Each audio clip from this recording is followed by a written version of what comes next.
Before we learned about this investigation, we spoke with a man who just started working with the Buffalo Diocese. Former FBI agent Stephen Halter was brought in to help investigate sex abuse allegations. News 4's Jen Shantz spoke with him tonight. For 28 years, Stephen Halter investigated for the FBI. Now he's doing it for the Catholic Church. He was recently hired to head up the Buffalo Diocese's new Office of Professional Responsibility. One of his key focuses will be on allegations of sex abuse. There is a crisis occurring, and they need individuals who will come forward in a fair and unbiased approach, take a look at these things, go out and interview people. Jen, my job is to interview people, get them to feel comfortable enough to talk to me, to tell me the truth, and from there to make sure, is an allegation true or false? The diocese approached Halter, who says he took a pay cut to take this job. I'd seen the news, read the newspapers.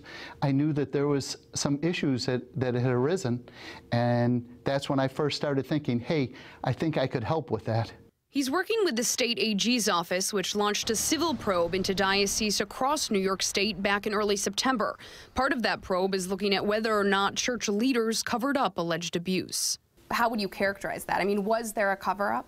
I don't have enough information to know everything. I'd have to, again, I want to deal with facts, Jen. Again, obviously there's mistakes that have been made in the past. He says his goal is making sure mistakes aren't made moving forward. In my position, I've been given complete access to any records I need.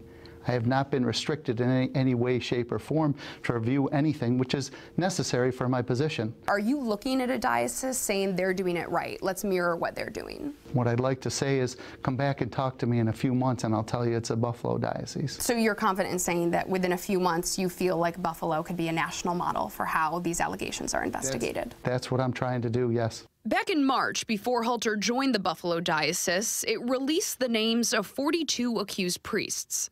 Since then, Channel 4 has reported on more than a dozen additional accused priests. Can you say how many active cases the diocese is looking at now? No, I could not comment on that. That is a fluid number that is being looked at all the time, Jen. Can you give us a ballpark number? Are we around 100? 42 was the correct number at the time. At this point in time, I could not discuss that, but again, every day it's being put out there.